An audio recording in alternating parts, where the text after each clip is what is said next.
My name is Lena Morris. I'm 29 years old, and I never imagined the day I finally bought my own house, the day I should have felt proud and secure, would be the day my own parents began tearing my life apart. But if I've learned anything, it's this.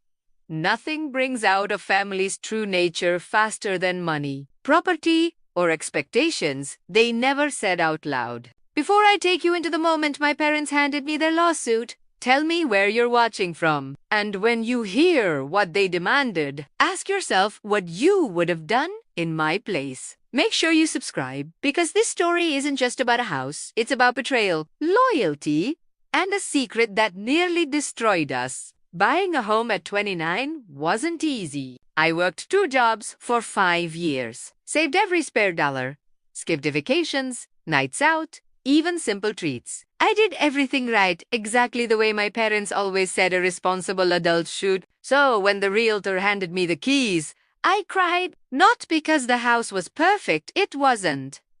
It needed paint, new floors, and maybe a miracle. But because it was mine, something I built from nothing. I called my parents the same day. Mom answered with her usual mix of excitement and judgment. A house? Lena, Rila. Are you sure you're ready for a commitment like that? Dad, on the other line, said, well, congratulations. I guess I should have known something was coming. Still, I invited them to see the place the next weekend. I thought they'd be proud, happy, supportive. Instead, I opened the front door and watched my mother freeze in the doorway. Her eyes weren't bright, not warm, not impressed. They were calculating. She looked at the living room, the kitchen, the staircase, slow, deliberate. I couldn't shake the feeling she wasn't admiring the house. She was claiming it. Then my sister, Claire, walked in behind them. Claire, the golden child, the one who never paid rent, never saved a penny, never worked more than 3 months at a time. The one my parents shielded from every inconvenience life threw at her. She gasped dramatically. Oh my God, this is perfect. Mom, Dad, you didn't tell me it was this nice. I blinked. You didn't tell her what was this nice. Mom stiffened. Lena, we should talk. Dad cleared his throat. Let's sit in the kitchen.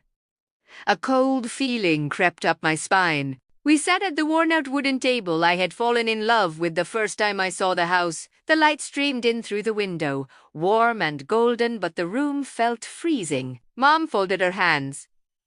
Lena, we need to clear something up. This house wasn't supposed to be yours. I stared. What are you talking about?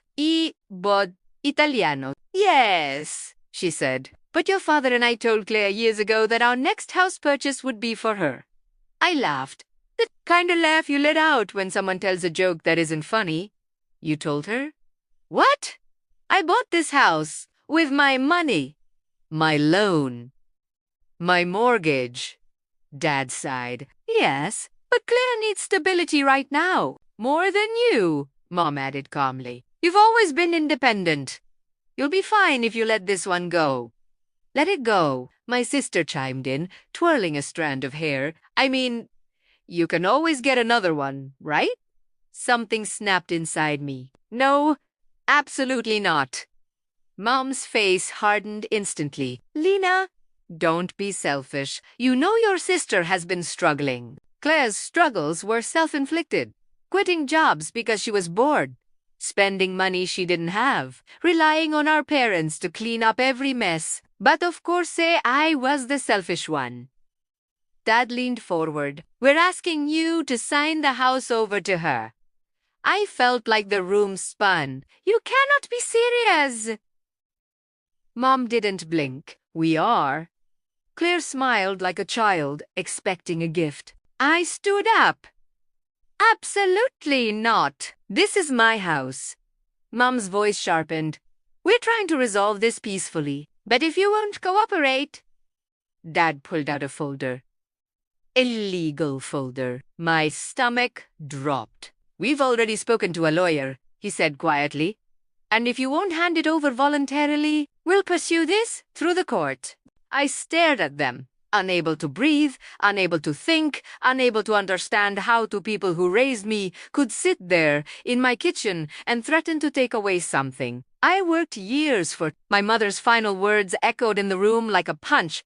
"You owe your sister this?" I didn't. "You take this to court," I said, voice shaking, "and you're going to lose more than just a case." I kicked them out of my house that day. But I had no idea that the fight was only beginning. I didn't sleep the night my parents walked out of my house, not because I was scared, but because I finally saw the truth I'd been avoiding for years. I was never their priority. Claire always was. Every hour that passed made the anger settle deeper in my chest. Not the chaotic kind, the kind that sharpens you, clears your mind, and tells you enough. At 8 a.m., the doorbell rang. Of course, it was my mother. She stood on my doorstep like she expected me to hug her, like yesterday's threats were just an inconvenience. "Lena," she said briskly, "let's talk before this becomes worse than it needs to be." I blocked the doorway. "There's nothing to talk about." Her smile dropped instantly. "Lena, don't be dramatic." "Let me in." "No," I said. "Leave." Her face twisted. "You're going to destroy this family over a house?" "You tried to take my house," I said, "and drag me to court over my property." She crossed her arms. "Your sister needs stability. Claire needs responsibility," I snapped. "She's 31 and has never held a job longer than 3 months. Mom's jaw tightened. "We're offering you a peaceful solution. Sign the house over, and this ends."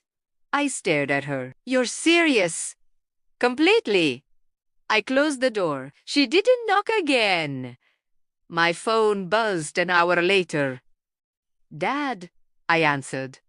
"Lena, your mother is beside herself. This is unnecessary drama." "Dad, you and Mom threatened to sue me." He sighed. "We're only doing what's best for the family. Claire deserves a home, and I don't." Silence. That silence told me everything I needed to know. I hung up. 2 days later, the lawsuit arrived. A certified envelope with my name printed coldly across the front. Inside, a claim that my home was family-designated property intended for the younger sibling. Not legally, not financially, just in their head. They truly believed they could rewrite reality because it suited Claire. I hired a Loya woman with sharp eyes and absolutely no interest in sugarcoating anything. After reading the complaint, she said, "They have zero legal grounds?" "None." "Then why file it?" "Primera," whispered. "To pressure you," she said. "People use lawsuits as weapons. They assume you'll break before it reaches a judge." I swallowed hard. "They think I exist to fix Claire." "Yes," she said softly. "And they've treated you that way for years." Hearing it out loud hurt, but it was also freeing. The court hearing came a month later. Walking through those double doors felt surreal. My parents sat on one side, perfectly composed. Claire sat with them, smug and confident, like she was already decorating my house in her head. She didn't even look at me. When our case was called, the judge asked me 3 questions. Simple, direct. "Did your parents contribute financially to the property?" "No." "Was there an agreement that this home was for your sister?" "No." "Did you ever promise ownership to her?" "No." The judge turned to my parents. "Then I see no legal basis for this claim." Their lawyer tried to object. Claire's eyes went wide. My mother's face drained of color. But the judge had already made his decision.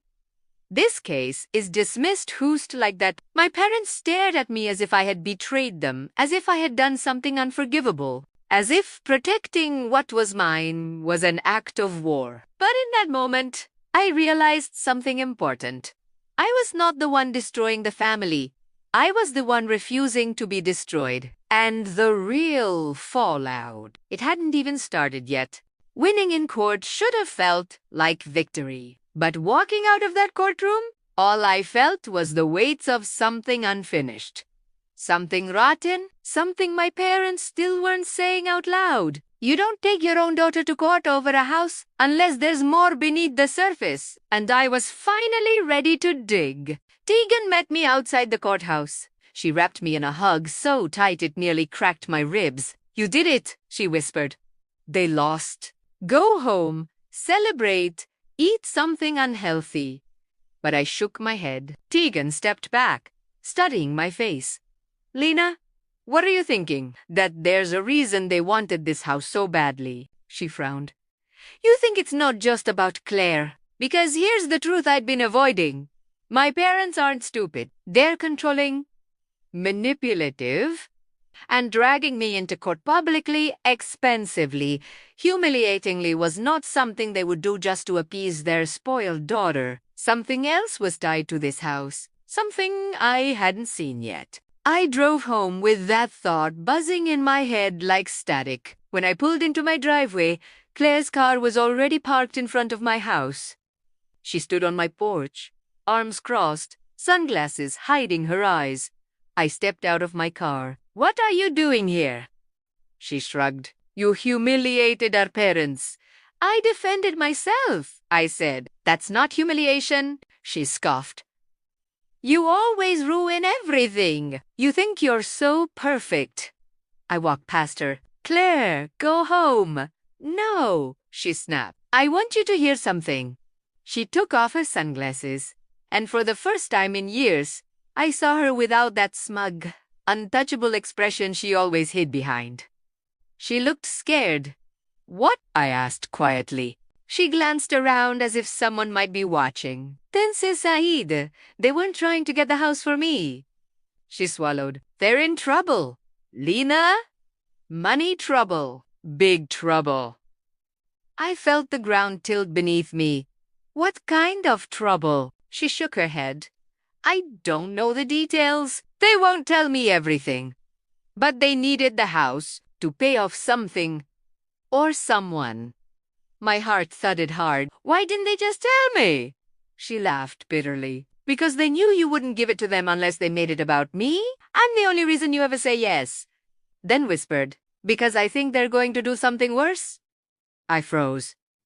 Worse than taking me to court? She nodded. They're desperate. Lena. Desperate people don't stop. They escalate.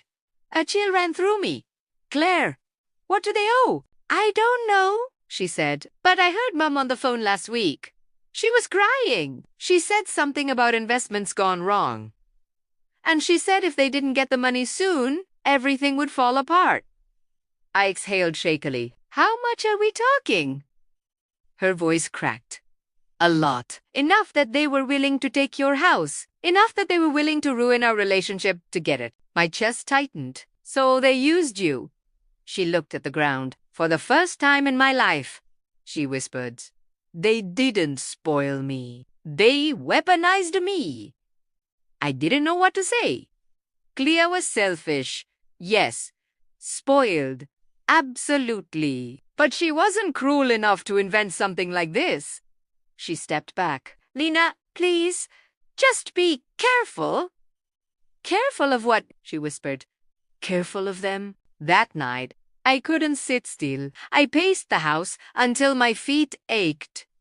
I reread the lawsuit. I replayed every conversation. I stared out the window like answers might appear in the streetlight then.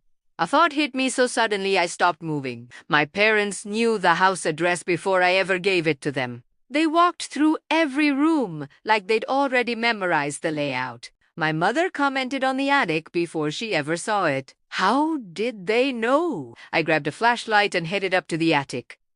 Dust. Boxes. Silence.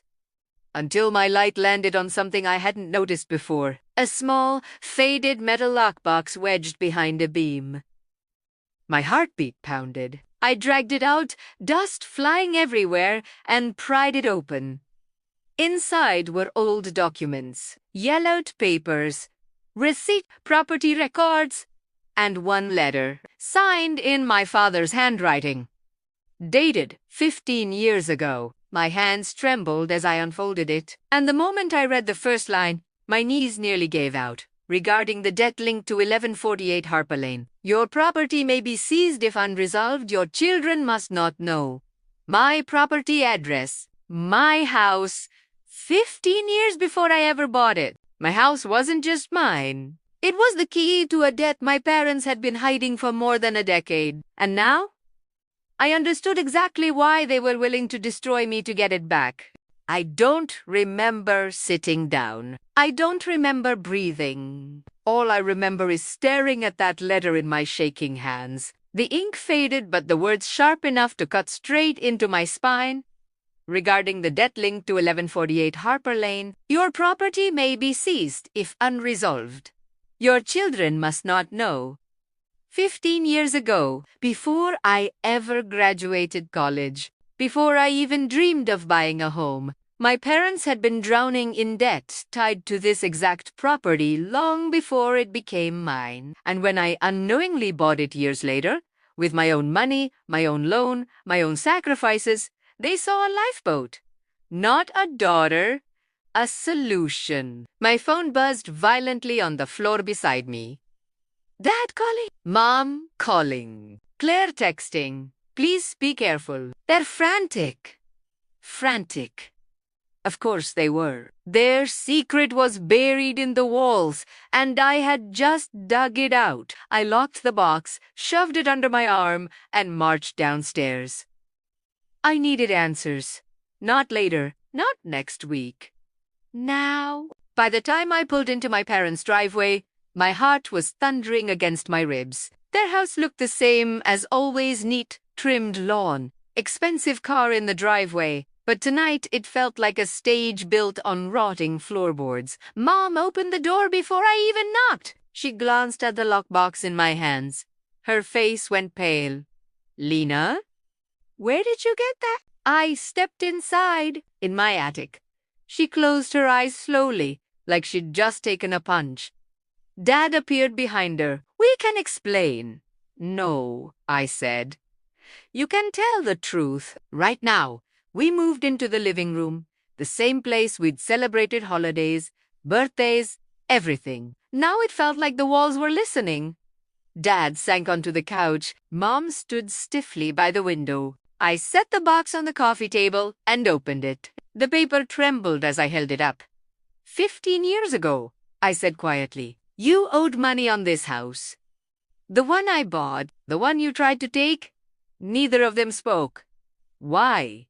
I demanded. What happened? Dad rubbed his forehead, looking smaller than I'd ever seen him. We made a mistake. Financially, Mom added, voice brittle. Your father invested in a business with a friend. A bad one. Dad nodded. We used the house as collateral. My stomach twisted. And you lost it? Nearly, he said. We paid off part of it, but not all. The debt lingered, and when the bank threatened legal action, the only option was letting the property go. Keely, I felt a cold weight sink inside my chest. And you never told us, I asked. Mom's lips tightened. We didn't want you or Claire to worry. I laughed sharp, humorless. Not worry? You dragged me to court over a house tied to a debt you hid for 15 years. Dad looked up, eye-splitting. When we saw you bought Harper Lane, we thought maybe it was a sign. A second chance. If we could get control of it again, you could use it to pay off the remaining debt. I finished for him. My voice was shaking. That's why you wanted me to hand it over. Yes, he whispered. Mom stepped forward. Lena, we're in trouble. Big trouble. We didn't know what else to do. I stared at her, heart pounding. You used Claire as a weapon, I said. You knew I wouldn't give you the house, so you used her. You turned her into your excuse. Mom's mouth opened, but no sound came out. Dad whispered, we were desperate. I stepped back like their desperation was a physical force hitting me. Desperate doesn't excuse betrayal, I said. Mom's composure cracked. We are your parents, and I'm your daughter. I shot back. Not your bailout. Not your safety net. Not your property to sacrifice. The room went still. Dad looked down at his hands. We didn't want to hurt you. But you did, I said. You hurt me worse than you can possibly imagine. Mom reached for me. Primera vez, Hawaii. I stood in court, primera sighed softly, and watched you try to take the one thing I worked years to earn. You didn't hesitate. You didn't blink. You wanted to win. Her breath hitched. We thought. No, I said. You didn't think?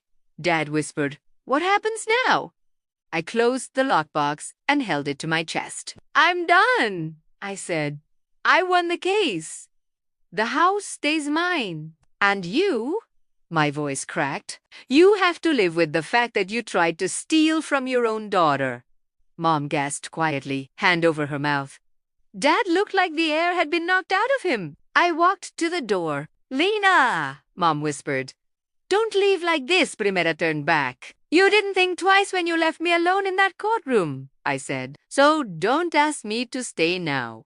And with that, I walked out. I didn't look back. Not when Mom started to cry. Not when Dad called my name.